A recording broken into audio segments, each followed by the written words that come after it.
17 anos nascia uma empresa que mudaria a nossa relação com a internet. A Google surgia do resultado de um projeto de doutorado de 2 estudantes da Universidade de Stanford, nos Estados Unidos.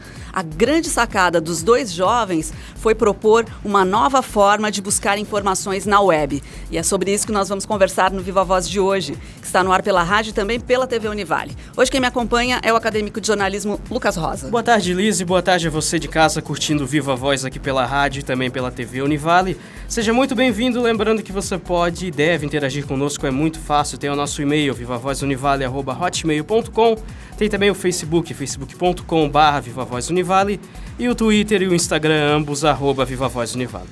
Nós convidamos para falar sobre este assunto a professora Lígia Guise, que é professora nos cursos de administração, design de jogos e entretenimento digital e também no curso de arquitetura aqui da Univale. Obrigada pela presença, professora. Obrigada a vocês pelo convite. Bom, professora, vamos falar um pouquinho sobre a história do Google, então. Lá naquela época, lá fim de década de 90, tal, um pouco antes, o que os fundadores Larry Page e o Sergey Brin pretendiam quando eles criaram o Google? Bom, primeiro como eles estavam dentro de um sistema acadêmico e que é sempre muito interessante porque existe uma competição e uma certa... quem chega primeiro, então a princípio eles queriam criar alguma coisa nova. Depois eles pensaram que poderiam ganhar algum dinheiro e depois eles resolveram ganhar muito dinheiro, né? Então, o site de busca, a princípio, nem eles tinham tanta noção do quanto poderia isso reverter em receita, até porque muitos alunos que depois viraram empresários de inovação, eles também estavam na mesma época investindo e inovando e não se tinha um modelo. Hoje, qualquer aluno universitário que pensa em ir para o Vale do Silício, ele pensa em ganhar muito dinheiro. Naquela época não se tinha essa noção, ainda, né? Tudo novo, né? Tudo novo. Muito bem, professora, qual foi a trajetória do Google desde a criação da empresa até chegar no que a gente conhece hoje como Google? O Google foi uma ideia um site de busca que não necessariamente partiu da ideia dos dois. Eles já estavam concorrendo com outras empresas que também, de ex-alunos de Stanford, que vieram, o Yahoo também foi criado por 2 alunos, o Excite. Então, tinha já no mercado muitos sites de busca. O que eles fizeram diferente foi o motor de inferência, como que a busca é tão eficiente nos modelos que a gente usa ainda hoje. E os outros, eles tinham uma interface muito feia, porque era uma arquitetura muito rabuscada. E foi onde eles inovaram na arquitetura da programação. Então, essa foi a grande vantagem do Google.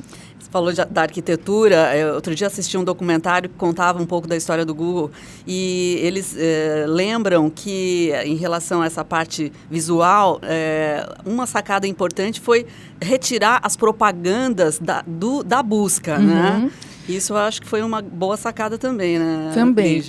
Porque o que acontecia? Enquanto o Yahoo e o Excite, eles tinham propagandas estáticas e eram ali que eles conseguiam ganhar dinheiro, eles queriam, de certa forma, fazer diferente. Então, eles não queriam propaganda nenhuma. Mas chega uma hora que eles também precisam de alguém que vá investir e que, nesse caso, chega uma empresa grande, um investidor grande do Vale do Silício que resolve acreditar na ideia deles. E, a princípio, eles aceitaram a ideia, mas eles ainda não sabiam como que iam ganhar dinheiro porque não queriam essas propagandas. Então, primeiro eles começaram a pensar como que o site de busca pode ser mais interessante, o deles, do que os dos outros.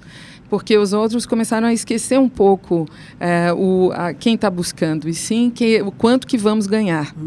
Então, foi bem nesse momento que o Google, né, os 2 idealizadores, eles começaram a ver como é que a gente vai ganhar isso. E a ideia foi buscar pelo grau de importância. Cada vez que eu que eu procuro alguma coisa e acesso àquela página, ela vai abrir novas páginas e ela vai me dar um ranking, que é chamado mesmo um ranking. E esse ranking, ele é totalmente dinâmico. Quanto mais gente abrir a minha página, mais importante eu fico, o meu nome, a minha empresa vai para o topo.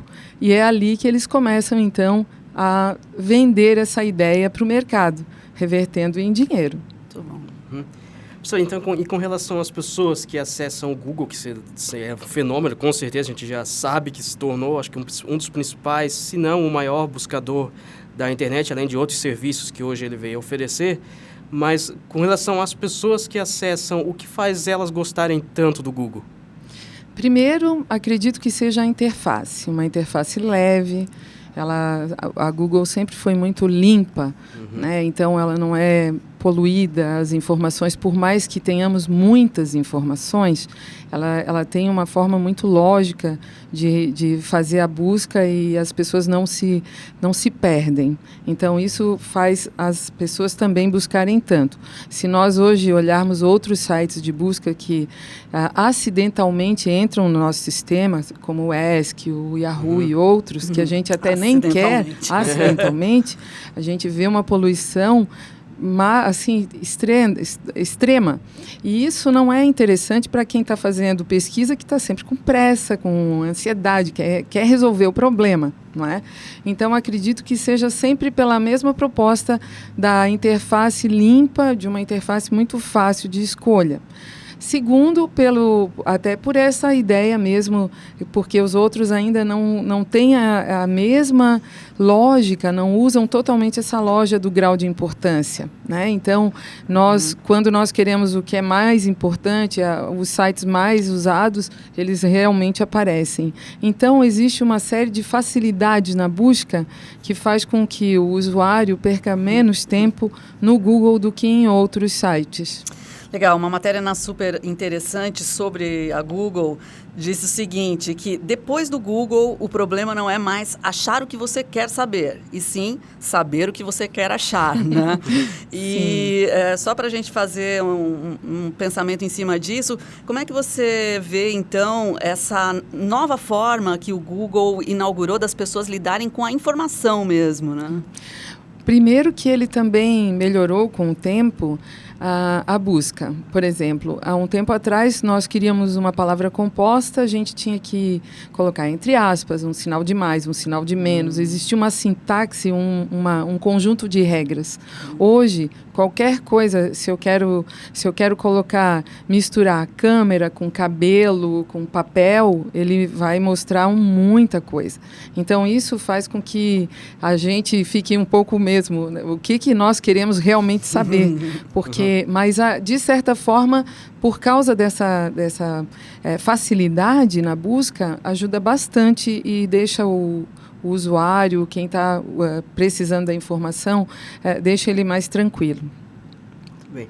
Professora, muita gente usa o Google todos os dias, que todos nós aqui utilizamos, né? Acabamos colocando como página inicial ou até mesmo na barra de tarefas do navegador, acabamos utilizando o Google praticamente a todo momento, mas como que funciona a dinâmica de um buscador? A princípio, ele é um grande banco de dados que tem links, né, que tem algumas palavras-chave que faz essa busca. Quanto mais nós colocamos, informamos na internet, quanto mais páginas, blogs, tudo que nós colocamos na internet que são disponibilizadas, mais o Google pode fazer essa varredura e classificar. Nós podemos simplesmente jogar uma página no ar, na internet, que o Google vai ter esse acesso, ele vai mostrar, pode ser lá no final da lista. Ou nós podemos direcionar com palavras-chave, é onde nós podemos priorizar a busca, porque o Google tem essa questão do buscador, que ele trabalha com palavras-chave, com semântica, ele usa um motor de inferência bem complexo no sistema de programação.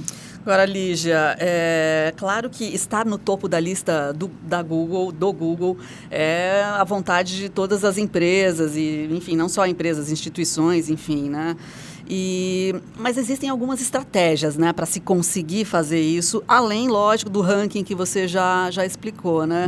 Eu me lembro que a gente participou de uma palestra outro dia de um professor que dava algumas dicas de algumas estratégias para na hora de você registrar a sua página para que o Google te ache mais fácil, vamos dizer assim. Você pode explicar um pouquinho sobre isso? Sim, olha, a princípio, hoje o Google ele também já tem uma política que, por exemplo, as páginas que não são portáveis para tablets e smartphones, ela já tem um grau de restrição. Então, ela já não consegue priorizar em função dessa mobilidade, né? Já é um ponto. Segundo, é o número de acesso e como que nós vamos cadastrar essas páginas. Aí tem a questão de imagens, a própria página, quando ela tem um título das páginas, e na hora de desenvolver a página, é onde também a gente pode priorizar a busca. E as empresas que trabalham com marketing digital, elas têm muitas dicas para ajudar as empresas a se posicionarem.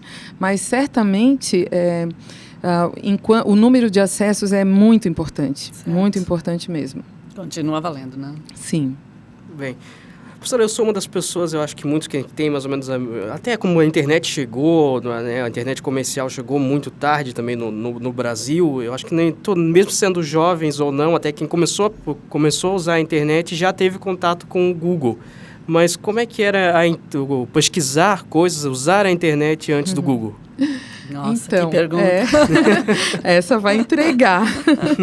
Então, eu sou assim faço parte da história da Univale com a internet, né? Porque fui coordenadora do curso de computação bem na época que a Univale se tornou uma associada à RNP, que é a Rede Nacional de Pesquisa, e que ela conseguiu, então, ter o acesso à internet. O laboratório de computação foi o primeiro a ter um ponto de rede. Mas que, naquela época, nós estávamos num período ainda não muito visual. As nossas World Wide Web não eram tão bonitas e frequentes e até nós não tínhamos uma quantidade que temos hoje. Então, nós conversávamos mais com universidades, usávamos e-mail e também um chat muito simples para também conversar com pessoas que tinham acesso, que nesse caso eram professores de outras universidades, rede nacional de pesquisa e tal. Então a internet teve ela iniciou, acredito que a proposta começou nas universidades, depois ela virou comercial com os provedores, né? E eu coloquei a internet em casa em 86. Eu lembro que os meus filhos começaram a ser alfabetizados. O inglês melhorou de o outro começou a ler melhor, porque em 96, né? Em 96, porque a internet começou a questão comercial. E as empresas, elas tinham sites só para procura, para busca, era só de consulta. Hoje, o que nós temos? Nós temos uma internet... Desculpa te interromper, sim, mas tinha que ter um endereço já da empresa, da instituição que você queria. Você já precisa ter o endereço. Nós tínhamos alguns sites de busca. Por exemplo, o KD, que é um site muito... Esses dias ainda estava na internet, as páginas do KD, e ela era um site nacional, que ela também era similar a um estrangeiro, né, americano, e que ajudou bastante a fazer pesquisa. Mas, certamente, o Google, ele melhorou e revolucionou a seção de pesquisa, né?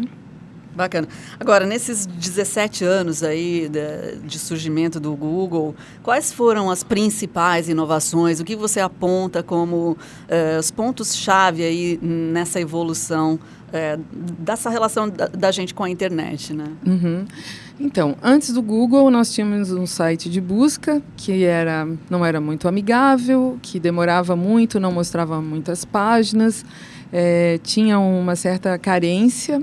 Depois do Google, nós tivemos um cenário mais tranquilo, um período farto, né, de informações disponíveis. Só que a Google hoje ela não é só isso, né? Hoje ela é uma grande empresa, inclusive ela deixou de ser... Ela comprou tantas empresas que ela resolveu criar uma holding e que administra várias empresas dela, que a gente pode conversar mais tarde. Mas a Google hoje ela tem assim, um aspecto interessante que, para o usuário, pesquisador, ela tem um ambiente muito completo, né? Tem o Blogger, tem o YouTube, tem o e-mail, tem vários outros aplicativos que a gente pode usar e ainda com conceito nas nuvens, que é outro conceito muito bacana e muito interessante até para as empresas. Perfeito. Vamos continuar falando dessa outra fase, outra faceta aí do Google depois do intervalo, tá bom? Estamos com a professora Lígia Guise, depois do intervalo continuamos.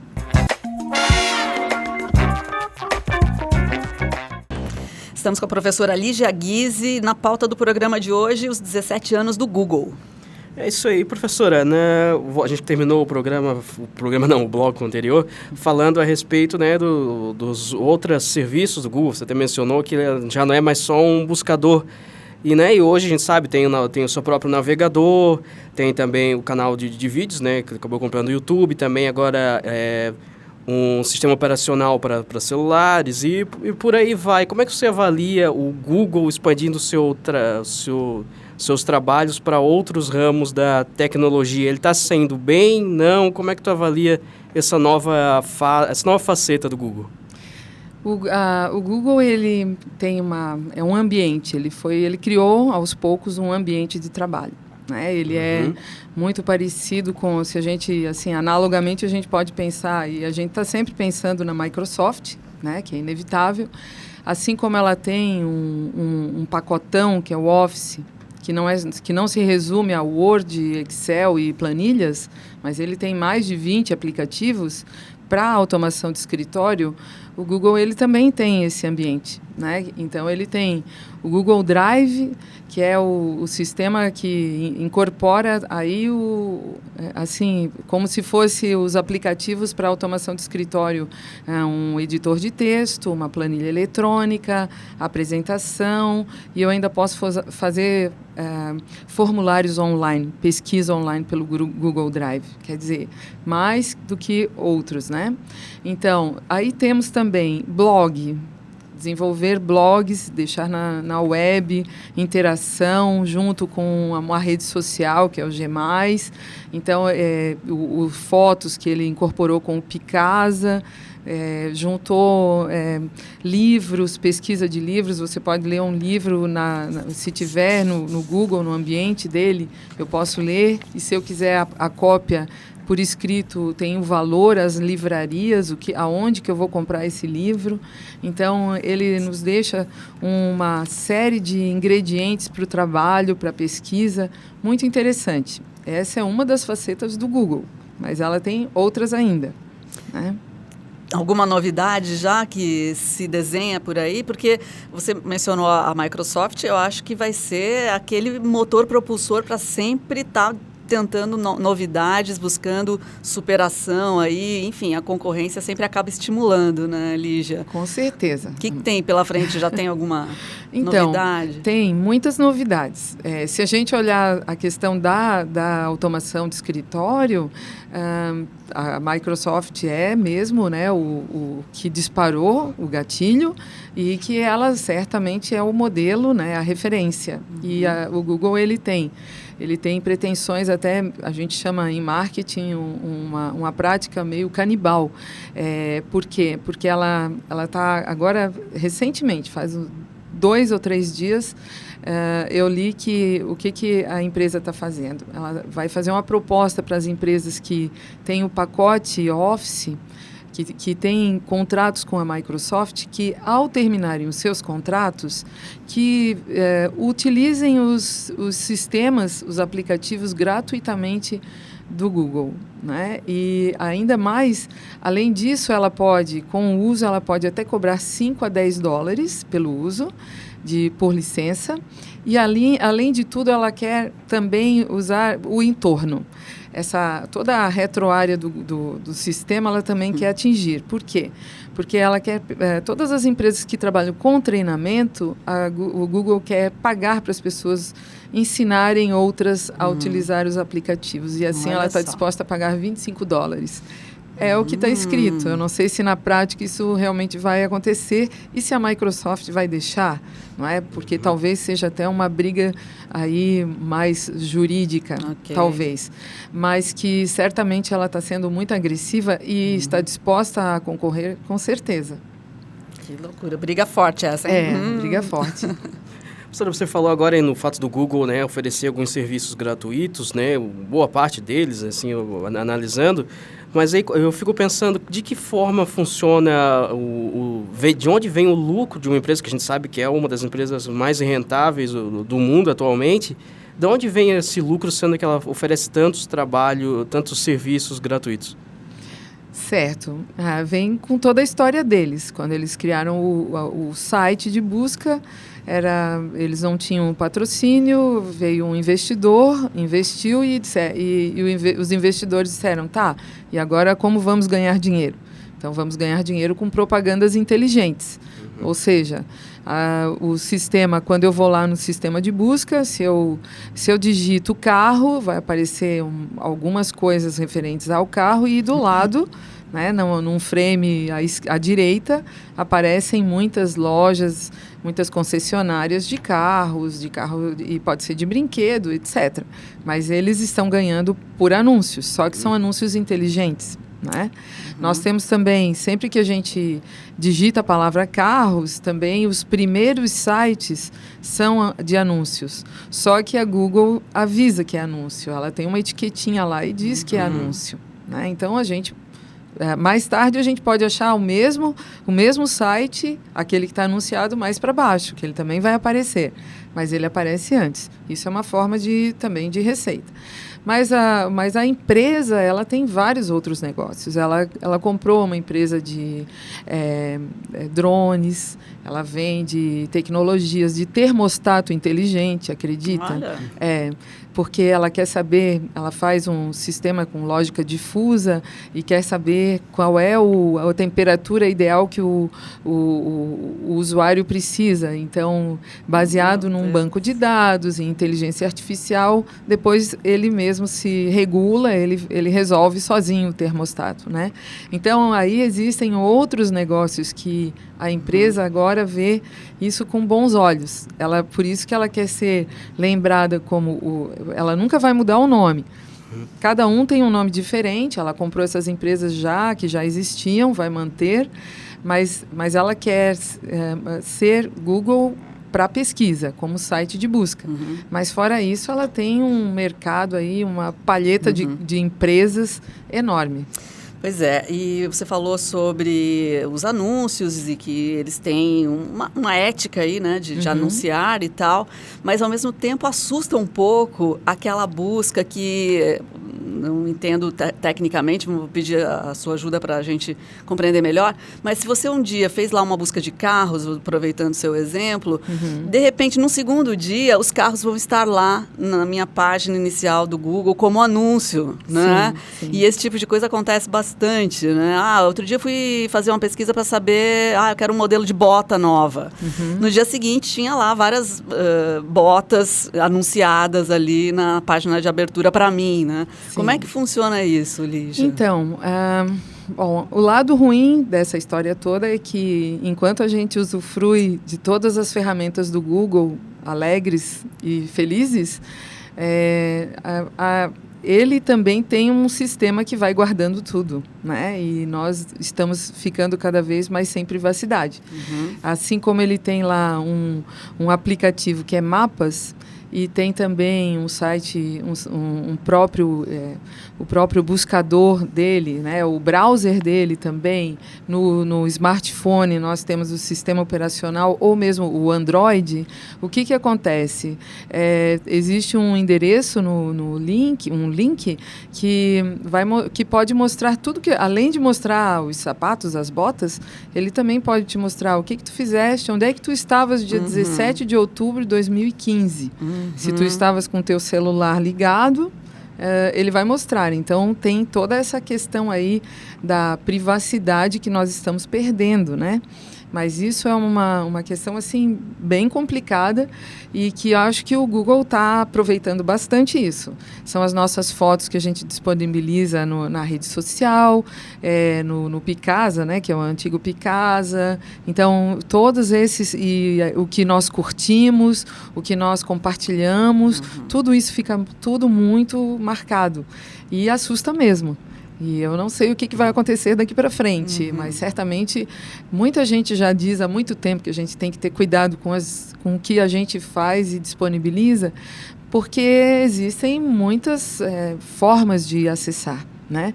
Claro que hoje isso também é para ajudar. Talvez vai te ajudar a comprar a bota no outro dia, né? Então isso tem essa outro lado. Perfeito. Para complementar então, professor, até que ponto temos privacidade na internet? Na internet, acredito que nenhuma, talvez. Simples assim. Simples assim. É verdade, porque realmente assusta, né? Eu acho que a questão do Google Earth, que realmente te localiza onde quer que você esteja, né? Se você está com o celular na mão. Eu outro dia estava aqui conversando com o pessoal que me assustei um dia que eu abri o meu celular e ele disse para mim assim... para você chegar até a sua casa, você vai levar apenas 15 minutos. Eu falei, mas quem falou que eu vou para casa? E como você sabe que eu vou para minha casa? Exatamente. E para o trabalho também. E para o trabalho e para vários outros lugares. Quando eu vinha para a Univale, ele falou, olha, para chegar até a Univale agora você vai levar tantos. Então, realmente são informações que ficam armazenadas. Ficam, né? Ele te dá a temperatura de Itajaí, né? Não é do mundo. Né? Então, é bem isso mesmo. Mas por que ele faz isso? Ele tem tudo na mão. Ele integrou todas as ferramentas. Ele pega o Maps, pega as redes sociais, o teu e-mail, o Android. Então, ele faz essa mistura toda muito bem feita, né? Então, com uma complexidade que é infalível e consegue mesmo rastrear.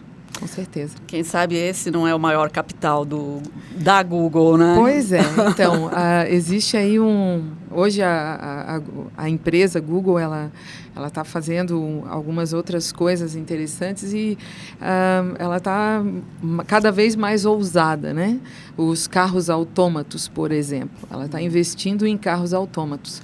Então, as pessoas não vão mais precisar dirigir. Por quê? Tem mapa, mas ela vai saber onde é que a gente está, etc. e tal. Né? Gente, então, vamos acompanhar. Quem viver, verá, né? É verdade. Professora, muito obrigada pela participação. A gente conversou com a professora Lígia Guise, dos cursos de gestão aqui, vários cursos da área de gestão, né? Administração, gestão portuária, logística, design, etc. Muito obrigada, então. Isso aí, muito obrigado, professor, e obrigado também a você de casa curtindo mais um Viva Voz aqui pela rádio e pela TV Univale. Até a próxima.